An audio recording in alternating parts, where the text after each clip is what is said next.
Good evening everyone, myself Swarnashri. I am nursing student.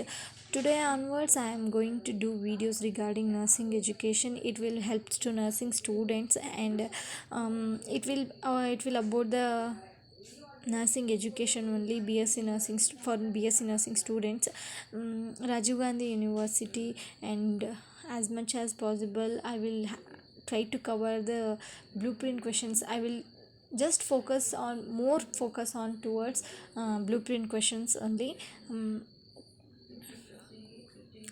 Then it will helps to I will give information in both language, that is Kannada and English. That will helps to all students, mainly Kannada students. It will more helpful.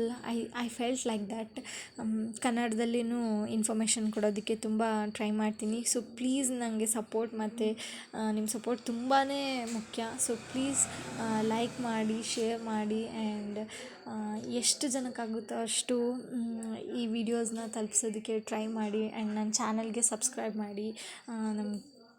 ಇದರಿಂದ helpful ಆಗುತ್ತೆ ಅಂತ ನಾನು ಅಂದ್ಕೊಂಡಿದ್ದೀನಿ.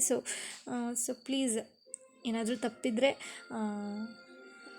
Please ಇವಾಗಲೇ ಸಾರಿ ಕೇಳಿಬಿಡ್ತೀನಿ. ಯಾಕಂದರೆ ಇದು ನನ್ನ first video. ಹೋಗ್ತಾ ಹೋಗ್ತಾ ನಾನು ಏನಾದರೂ ತಪ್ಪಾದರೂ ನಾನು ಅದನ್ನು ಕರೆಕ್ಟ್ ಮಾಡ್ಕೊಳ್ಳೋದಕ್ಕೆ ಟ್ರೈ ಮಾಡ್ತೀನಿ. ಟುಡೇ ಫಸ್ಟ್ ನಾನು ಟಾಪಿಕ್ ತೊಗೊಂಡಿರೋದು ಅನಾಟಮಿ ಆ್ಯಂಡ್ ಫಿಸಿಯಾಲಜಿಲಿ ಯಾವುದಪ್ಪ ಟಾಪಿಕ್ ಅಂತ ಅಂದರೆ ಕನೆಕ್ಟಿವ್ ಟಿಶ್ಯೂ. ಇದು ಬ್ಲೂ ಪ್ರಿಂಟಲ್ಲಿ ನೀವು ಬೇಕಿದ್ದರೆ ನೋಡಬಹುದು. ಫಸ್ಟ್ನೇ ಕ್ವೆಶನ್ನು, ದಟ್ ಈಸ್ 5 ಮಾರ್ಕ್ಸಿಗೆ ಕೊಡ್ತಾರೆ ಫಸ್ಟ್ ಇಯರಲ್ಲಿ. ಫಸ್ಟ್ ಇಯರ್ BSc ನರ್ಸಿಂಗ್ ಸ್ಟೂಡೆಂಟ್ಗೋಸ್ಕರ ಇದು. ಆ್ಯಂಡ್ ಕನೆಕ್ಟಿವ್ ಟಿಶ್ಯೂ ಅದರಲ್ಲಿ first question classification of connective tissue ಅಂತ ಕೇಳಿದ್ದಾರೆ. ಕ್ಲಾಸಿಫಿಕೇಷನ್ ಆಫ್ ಕನೆಕ್ಟಿವ್ ಟಿಶ್ಯೂ ಹೋಗೋದಕ್ಕಿಂತ ಮುಂಚೆ ನಮಗೆ ನಾವು ಬರೆಯೋ ಪ್ಯಾಟ್ರನ್ ಹೇಗಿದೆ ಅಂದರೆ introduction, definition, and then we move towards the specific what they we ask. We need to write introduction. We have to know about something about the connective tissue. ನಮಗೆ ಗೊತ್ತಿರಬೇಕು connective tissue ಅಂತ ಅಂದರೆ ಏನು, ಅದ್ರ ಬಗ್ಗೆ ಸ್ವಲ್ಪ ನಮಗೆ ನಾಲೆಡ್ಜ್ ಇರಬೇಕು. ಸೊ ಅದಕ್ಕೆ ನಾವು ಫಸ್ಟ್ ಇಂಟ್ರೊಡಕ್ಷನ್ನು ನಾವು ಈಸಿಯಾಗಿ ಅನಲೈಸ್ ಮಾಡ್ಬೋದು. ಕನೆಕ್ಟಿವ್ ಟಿಶ್ಯೂ ನಮಗೆ ಫಸ್ಟ್ ವರ್ಡ್ ಅರ್ಥ ಆಗಬೇಕು. Connective it self only tells that ಒಂದು ಕನೆಕ್ಷನ್, ಒಂದು ಸಪೋರ್ಟ್, ಒಂದು ಪ್ರೊಟೆಕ್ಟ್ ಆಗಿ ಇದು ನಮ್ಮ ದೇಹದಲ್ಲಿ ಇದೆ ಕನೆಕ್ಟಿವ್ ಟಿಶ್ಯೂ ಅನ್ನೋದು. ನೆಕ್ಸ್ಟ್ ಬಂದು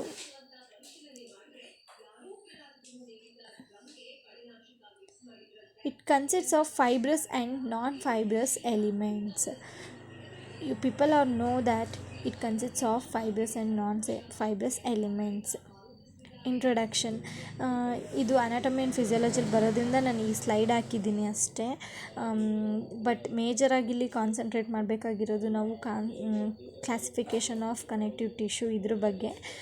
ಕ್ಲಾಸಿಫಿಕೇಷನ್ ಆಫ್ ಕನೆಕ್ಟಿವ್ ಟಿಶ್ಯೂ ಏನು ಹೇಳುತ್ತೆ, ಏನೇನೆಲ್ಲ ಕ್ಲಾಸಿಫಿಕೇಷನ್ ಇದೆ ಅನ್ನೋದು ನಮಗೆ ಚೆನ್ನಾಗಿ ಗೊತ್ತಿರಬೇಕು.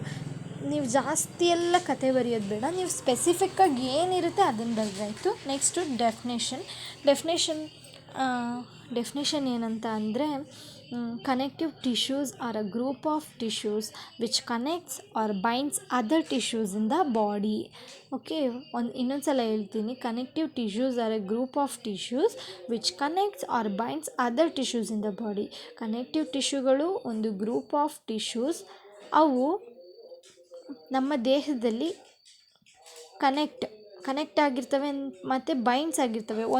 ಬೇರೆ ಎಷ್ಟೊಂದು ಟಿಶ್ಯೂಗಳಿಗೆ ಒಂದಕ್ಕೊಂದು ಕನೆಕ್ಷನ್ ಇರುತ್ತೆ ಮತ್ತು ಅವನ್ನು ಬೈಂಡ್ ಆಗಿರುತ್ತೆ. ಅಂಥ ಟಿಶ್ಯೂಗಳನ್ನು ಕನೆಕ್ಟಿವ್ ಟಿಶ್ಯೂ ಅಂತ ಕರೀತಾರೆ. Coming to the classification, connective tissue 3 classification ಆಗಿ ಡಿವೈಡ್ ಆಗುತ್ತೆ. ಒಂದು connective tissue proper, supportive connective tissue, then fluid connective tissue 3 ಆಗುತ್ತೆ. ಆಮೇಲೆ ಫಸ್ಟ್ ಒನ್ ಬಂದುಬಿಟ್ಟು ಕನೆಕ್ಟಿವ್ ಟಿಶ್ಯೂ ಪ್ರಾಪರ್ ಇದೆಯಲ್ಲ, ಇದು ಸಬ್ ಡಿವೈಡ್ ಆಗುತ್ತೆ. ಏನಾಗಿ ಸಬ್ ಡಿವೈಡ್ ಆಗುತ್ತೆ? 2. ಫಸ್ಟ್ ಒನ್ ಬಂದುಬಿಟ್ಟು loose connective tissue, second one ಬಂದುಬಿಟ್ಟು dense connective tissue. Next loose connective tissue again ಇದಾಗುತ್ತೆ. ಅದೇನಂತಂದರೆ areolar and adipose connective tissue, reticular connective tissue ಆಗಿ 3 ಆಗಿ ಡಿವೈಡ್ ಆಗುತ್ತೆ. ಮತ್ತು ಡೆನ್ಸ್ ಕನೆಕ್ಟಿವ್ ಟಿಶ್ಯೂ ಇಲ್ಲಿ ಬರೆದಿಲ್ಲ, ಈ ಸ್ಲೈಡಲ್ಲಿ ಇಲ್ಲ ಬಟ್ ಹೇಳ್ತೀನಿ. Regular and irregular connective dense connective tissue ಆಗುತ್ತೆ. ನೆಕ್ಸ್ಟ್ ಸೆಕೆಂಡ್ ಒನ್ ಬಂದುಬಿಟ್ಟು ಸಪೋರ್ಟಿವ್ ಕನೆಕ್ಟಿವ್ ಟಿಶ್ಯೂ ಇದೆಯಲ್ಲ, ದೆನ್ ಇದು ಕೂಡ ಎರಡಾಗುತ್ತೆ, cartilage and bones. In cartilage hyaline, fibroid, elastic. Then ಬೋನಲ್ಲಿ ಎರಡು, ಕಾಂಪ್ಯಾಕ್ಟ್ ಬೋನು ಮತ್ತು ಕ್ಯಾನ್ಸಲಸ್ ಬೋನು. ಓಕೆ, ನಿಮಗೆ ಆಲ್ರೆಡಿ ಇದೆಲ್ಲ ಗೊತ್ತು, ಬಟ್ ಸಿಂಪಲ್ಲಾಗಿ ಒಂದು information. Next fluid connective tissue, ಇದು ಬ್ಲಡ್ ಮತ್ತು lymph are the fluid connective tissues. Okay,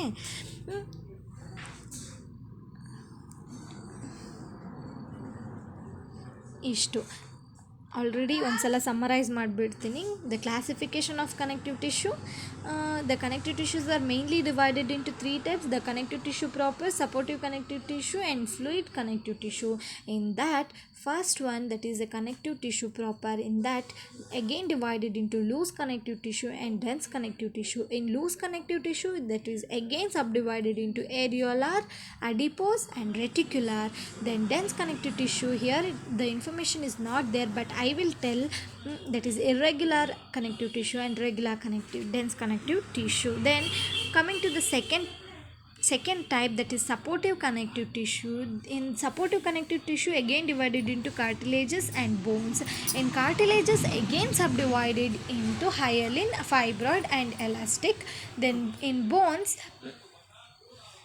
again subdivided into compact bone and cancellous bone. And third, coming to the third classification, that is fluid connective tissue, again it will subdivided into blood and lymph. This is the information regarding about the connective tissue classification. ನೀವು ಇದರಲ್ಲಿ definition ಮತ್ತು introduction and classification ಬಗ್ಗೆ ತಿಳ್ಕೊಂಡ್ರಿ. ಇಷ್ಟನ್ನು ಬರೆದ್ರೆ ಸಾಕಾ 5 ಮಾರ್ಕ್ಸಿಗೆ? ಇಲ್ಲ, ಇದ್ರ next part video ಇದ್ರ ಎಲ್ಲ ಟಿಶ್ಯೂಸ್ನ ಎಕ್ಸ್ಪ್ಲೈನ್ ಮಾಡಿರೋ, ಸಬ್ ಡಿವಿಷನ್ಸ್ನ ಎಕ್ಸ್ಪ್ಲೈನ್ ಮಾಡಿರೋಂಥ ನೆಕ್ಸ್ಟ್ ವೀಡಿಯೋ ನೆಕ್ಸ್ಟ್ ಡೇ ಬರುತ್ತೆ. ಅದನ್ನೊಂದು ಸಲ ನೋಡಿಬಿಡಿ.